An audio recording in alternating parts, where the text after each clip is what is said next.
Hello, இன்னைக்கு என்னோட குட்டி ஃபேமிலி பற்றி தான் தெரிஞ்சுக்க போகிறோம். எங்கள் வீட்டில் 4 பேர். அம்மா, என் அக்கா, நான், ஒரு குட்டி தங்கச்சி. அம்மா பற்றி சொல்கிறதுக்கு வேர்ட்ஸே பத்தாது. ஒரு சிங்கிள் பேரண்ட்டாக எங்கள் 3 பேரையும் ரொம்ப கஷ்டப்பட்டு நல்லபடியாக வளர்த்துருக்காங்க. அக்கா எல்லாத்துலேயுமே பெஸ்ட்டு.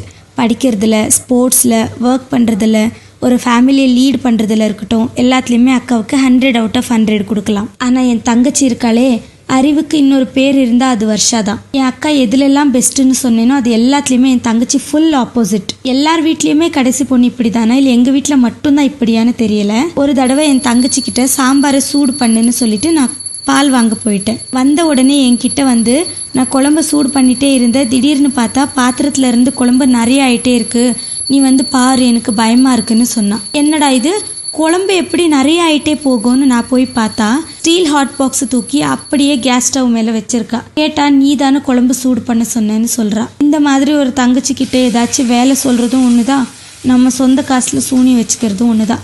அப்போலேருந்து என் தங்கச்சிக்கு என்ன சொன்னாலும் டீட்டெயிலாக எக்ஸ்பிளைன் பண்ணி தான் சொல்லணும். அதில் கூட ஒரு குறை வச்சே வைப்பா.